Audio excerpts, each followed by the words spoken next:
আচ্ছা, সো এখানে দেখো আমাদের এটা কি মেল চিপের উপর আসছে না? জি ভাইয়া, ক্লায়েন্ট আসলে আমি পপ আপ বায়ার রিকোয়েস্ট করছে। পাঠাইছিলাম ওনাকে মাত্রই, উনি সাথে সাথে করছে আমাকে। আচ্ছা, সো এই ক্লায়েন্টটা একটা পপ আপ ফর্ম চাচ্ছে ওয়ার্ডপ্রেসে। তো পপ আপ ফর্মের জন্য সে বলতে চাচ্ছে একটা পপ আপ ফর্ম থাকবে ওয়ার্ডপ্রেসে, এবং কেউ যদি সাবস্ক্রাইব করে তাহলে অটোমেটিক্যালি ইমেল যাবে। খুব সহজ, মেল চিম দিয়ে আমরা করতে পারি, এছাড়া এলিমেন্টর দিয়েও করতে পারি। এই জন্য আমি জিজ্ঞাসা করছি, দেখো টু দা পয়েন্টের কথা। আমি এখন পপ আপ নিয়ে, পপ আপ ছাড়া আর কোনো কথাই বলবো না। তার মানে আমি এলিমেন্টর মানে কোনো একটা বিল্ডার আছে কিনা জিজ্ঞেস করলাম, কারণ বিল্ডারটা জিজ্ঞেস করছি, কারণ বিল্ডারটা দিয়ে আমরা পপ আপটা বানাইতে পারি। ওকে, সো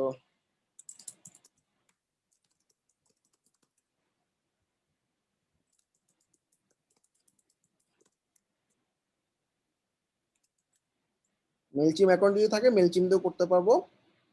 মেলচিম অ্যাকাউন্ট থাকলে আমাদের পপ আপটাও মেলচিম দিয়ে বানাইতে হবে, এবং পরবর্তীতে থ্যাংক ইউ ইমেলটাও মেলচিম দিয়ে করতে পারবো।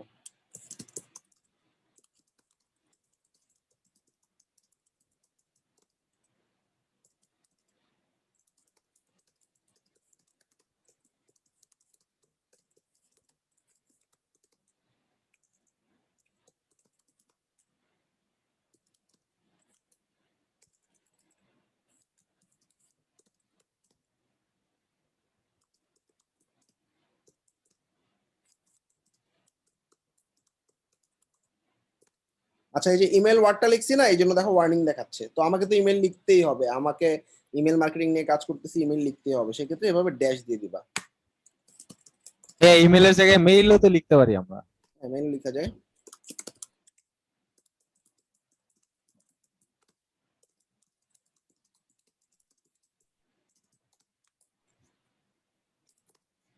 আচ্ছা, ক্লায়েন্ট কিছু জিনিস লিখতেছে, এই জন্য আমি কিন্তু মেসেজটা পাঠাই নেই, অর্থাৎ ক্লায়েন্টের মেসেজের জন্য ওয়েট করতেছি। ওকে, দেখো মিস্টেকটা দেখো। আমি যদি মেসেজটা পাঠাই দিতাম, আমি নতুন একটা মেলচিম অ্যাকাউন্ট করব, এটা বোকামি হইতো, কারণ সে বলছে ইয়া আই হ্যাভ। তো এই জন্য তুমি কোনো কিছু লেখার সময় কিছু একটা লিখতেছো, ক্লায়েন্ট কিছু একটা লিখতেছে, wait for the client message. Client কি লিখছে সেটা দেখো। যেমন এখন আমার এই মেসেজটা দেওয়া লাগতেছে না।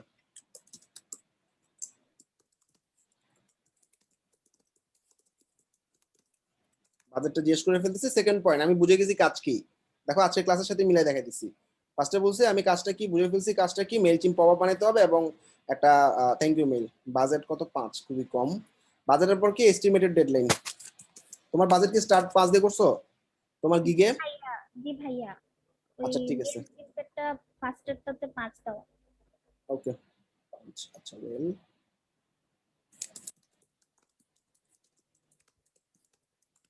এরপর এস্টিমেটেড ডেডলাইন জিজ্ঞেস করতেছি।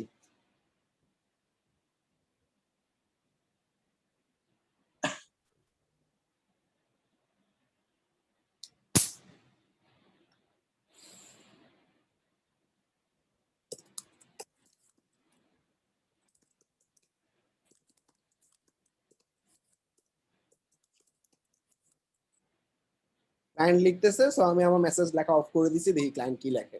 As soon as possible. Tomorrow maximum.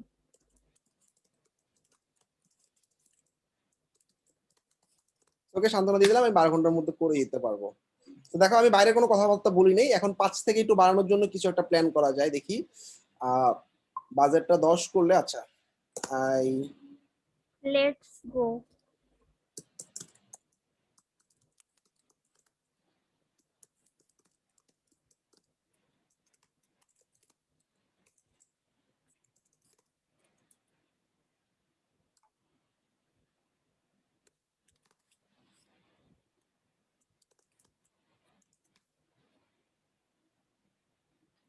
এই ক্লায়েন্ট কি বলে।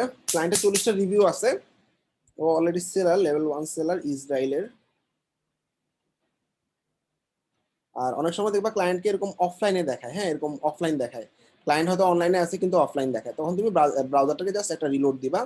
রিলোড দিলে মানে ও যদি আসলে অনলাইনে থাকে সেটা দেখাবে। বাজেট বাড়াইলে ভালো, না বাড়াইলে আরো ভালো। কাজটা শুরু করতে হবে আমাদের, কারণ আমাদের অ্যাকাউন্টে প্রথম 10টা রিভিউ যত দ্রুত আনতে পারবা, পরবর্তী কাজগুলো তত দ্রুত পাবা। এক্ষেত্রে $5-10 জন্য করলাম না কাজটা, এরকম বোকামি যারা করবা অ্যাকাউন্ট কিন্তু উঠাতে অনেক কষ্ট হয়ে যাবে। কারেন্টলি মাই বাজেট এটাই, সরি। আচ্ছা ওয়েল, শুরু করি তাহলে। এখন ওকে একটা ডায়লগ দিয়ে দিব যাতে আমাকে রিভিউ ভালো দেয়।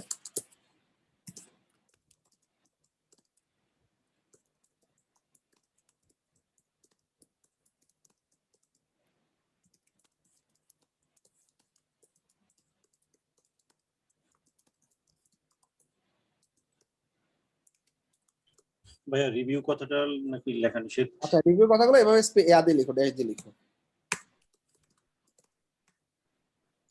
তো যেহেতু কাজটা বুঝে গেছি, আমি একটা অফার তৈরি করে ফেলতেছি। তোমার মেলচিম্পে কি কোনটা? এই যে ভাইয়া ইমেল টেমপ্লেট এন্ড সেটআপ মেলচিম নিচের দিকে এটা। সিঙ্গেল পেমেন্টই সবসময় নিবা, একটা পপআপ বানাইতে হবে আর একটা thank you email automation.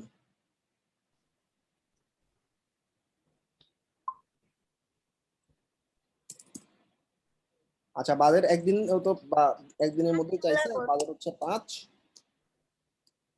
Send offer দিয়ে দিলাম।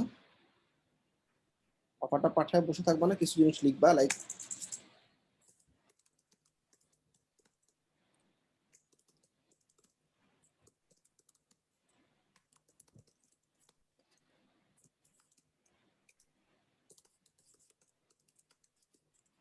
লাগবে বলে দাও যে অফার অ্যাকসেপ্ট হয়ে গেছে, অর্ডার চলে আসছে। কংগ্রাচুলেশন। Thank you. এন্ড মেলচিম অ্যাক্সেস। আচ্ছা ডান।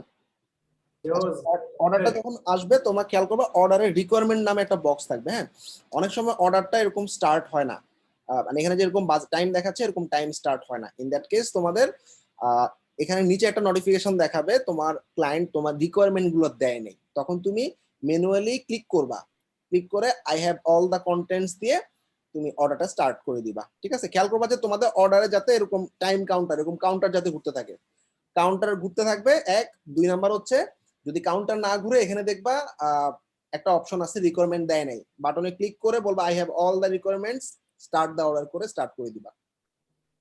আচ্ছা অর্ডার স্টার্ট হওয়ার পর এখানে অর্ডার রিকোয়ারমেন্টে আমরা ক্লায়েন্টের কাছে কি চাইছিলাম, ওয়ার্ডপ্রেস ওয়েবসাইট অ্যাক্সেস বা মেইলচিম্পের অ্যাক্সেস, সে লিখছে চ্যাট, মানে চ্যাটে দিচ্ছে সে, খুবই ভালো।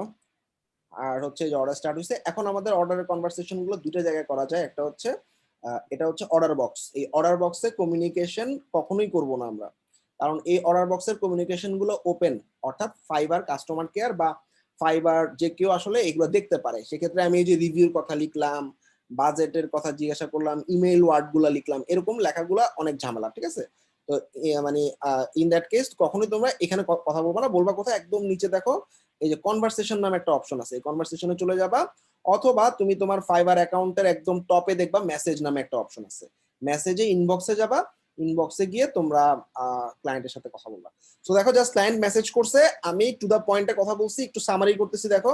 আর অনেক সময় এরকম দেখবা যে মেসেজ দিতে পারতেছো না, you are already have an active order, start করতে পারছো না। ঠিক আছে, এরকম যদি দেখো এখানে এই যে হিয়ারে ক্লিক করবা, সেন্ড মেসেজ হিয়ারে ক্লিক করলে তোমার মেসেজ বক্সটা ওপেন হয়ে যাবে। ঠিক আছে, আচ্ছা সে এক্সেসটা দিয়ে দিবে আশা করি। আর কমিউনিকেশনটা খেয়াল করো, আমি খুব বেশি ডিটেইল কোনো কথাবার্তা বলি না, টু দা পয়েন্ট। মানে ডিজাইন চাইছে পপ আপের জন্য, এবং একটা থ্যাংক ইউ মেইল। আচ্ছা ওকে জিজ্ঞেস করছি কোনো বিল্ডার আছে কিনা, কারণ আমি ভাবছিলাম এলিমেন্টর দিয়ে করা যাবে। যাই হোক মানে এলিমেন্টর আছে কিনা, সে বলছে হ্যাঁ ওর এলিমেন্টর আছে, আই হ্যাভ এলিমেন্টর। আচ্ছা তারপর আমি চিন্তা করলাম আসলে যেহেতু থ্যাংক ইউ মেইল পাঠাইতে হবে, যেটা এলিমেন্টর দিয়ে সম্ভব না, মেইল চিম্পে যেতে হবে। সো আমি মেইল চিম অ্যাকাউন্ট আছে কিনা জিজ্ঞেস করলাম, মেলচিম অ্যাকাউন্ট থাকলে আমি পপ আপ এবং ইমেলটা দুটোটা জিনিসই মেলচিম দিয়ে করতে পারবো। ওর আছে, গ্রেট। বাজেট কত, 2 নম্বর পয়েন্ট, বাজেটের পরে টাইম। আচ্ছা বাজেটও বলে ফেলছে, আমি ট্রাই করছি একটু বাড়ানোর, লাভ হয় নাই, ও ওইটাতে ছিল ফিক্সড, আমি বাজেট ওটাতে ফাইন, কারণ আমি বলছি যে ইনিশিয়ালি বাজেট থিঙ্ক না করে প্রথম 10টা অর্ডার খুব দ্রুত নেওয়ার ট্রাই করো।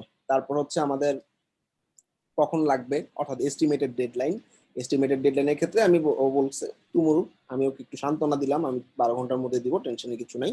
সো কিছু কিছু পয়েন্ট বলে ওকে একটু বুস্ট করতে হবে, লাইক তুমি 12 ঘন্টা দিবা, তোমার একটা টিম আছে, বা টিম সবসময় বলার দরকার নেই বড় কাজের ক্ষেত্রে, অর্থাৎ তোমার একটা ওয়েবসাইট লাগবে 10 পেজের, সেটা 2-3 দিনের মধ্যে লাগবে, ইন দ্যাট কেস তোমার টিম কথাটা অনেক বুস্ট করবে তোমাকে। তারপরে এখানে সে টাইম 24 ঘন্টা, মানে খুব তাড়াতাড়ি চাচ্ছে, অ্যাজ সুন অ্যাজ পসিবল, সেক্ষেত্রে আমি বললাম আমি তোমাকে 12 ঘন্টার মধ্যে করে দিব, এএসএপি মানে অ্যাজ সুন অ্যাজ পসিবল।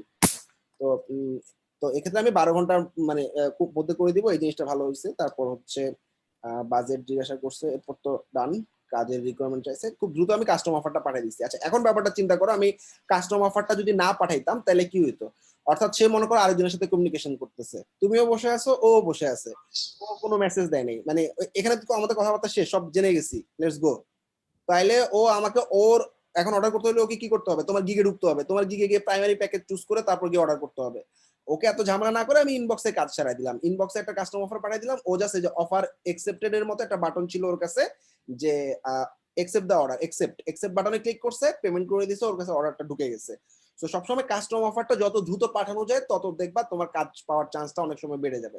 আমার ক্ষেত্রে এরকম হচ্ছে 2016 দিকে আমি ঘুমাইতে ঘুমাইতে কাজ করতেছি, মানে এত পরিমাণ ক্লায়েন্ট আসছে 10টা 12টা, ভোর 5টা 5:30 হয়ে গেছে, আমি আর চোখ খুলে রাখতে পারিনি, ঘুমাই গেছি। তখনও দেখি একটা মেসেজ আসছে, লাভ দিয়ে উঠছি, কি আসছে আর রিকোয়ারমেন্ট দেখি নেই, ওর বাজেটও বলছে 10, আমি $10 একটা কাস্টম অফার পাঠিয়ে দিছি।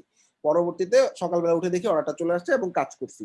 তো ইনিশিয়ালি সব কাজ পারবা এরকম না, কাজগুলোতে আমাদের সাপোর্ট টিম রেডি আছে, আমাদের সাপোর্ট টিম তোমাদেরকে 24 আওয়ার্স সাপোর্ট দিবে।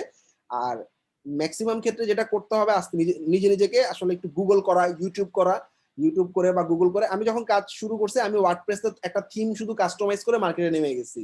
এরপরে এই যে তোমাদেরকে যা পড়াচ্ছি, যা শেখাচ্ছি সবই নিজে শিখছি, অর্থাৎ বিভিন্ন ব্লগ ঘেটে ঘেটে, বিভিন্ন ইউটিউব টিউটোরিয়াল দেখে, অথবা মানে একটা জিনিস হঠাৎ একজন বললো ফেসবুক পিক্সেল তো অনেক কাজ করতেছে ওয়ার্ডপ্রেসে, তুমি এটা এখনো পারো না? আমার কাছে মনে হলো ফেসবুক পিক্সেল কি, সেই ফেসবুক পিক্সেল কি থেকে শুরু করে কিভাবে ওয়ার্ডপ্রেস ইনস্টল করতে হয় সেটা না শেখা পর্যন্ত আমি কখনো ঘুমাইতাম না। তো এভাবে মার্কেটে ক্লায়েন্টের কাজ করবা, রিকোয়ারমেন্ট আসবে, রিকোয়ারমেন্ট গুলো করবা, রিকোয়ারমেন্ট গুলো ফুলফিল করার পর তোমরা ট্রাই করবা ক্লায়েন্টের কাজ করার জন্য, ঠিক আছে? আচ্ছা, ক্লায়েন্টকে বললো পাসওয়ার্ডটা সাইটের কাজটা শেষ করার পর এক্সেসটা চেঞ্জ করে ফেলতে, কারণ আমার ইউটিউব ভিডিওটা রেকর্ড করছি, চ্যানেলে দিব, তো ক্লায়েন্টের সাইটটা হ্যাক হয়ে গেলে ঝামেলা হবে। তো তুমি যেটা বলবা ক্লায়েন্টের কাজটা করে দেওয়ার পর ওকে পাসওয়ার্ডটা চেঞ্জ করে নিতে বলবা, ঠিক আছে?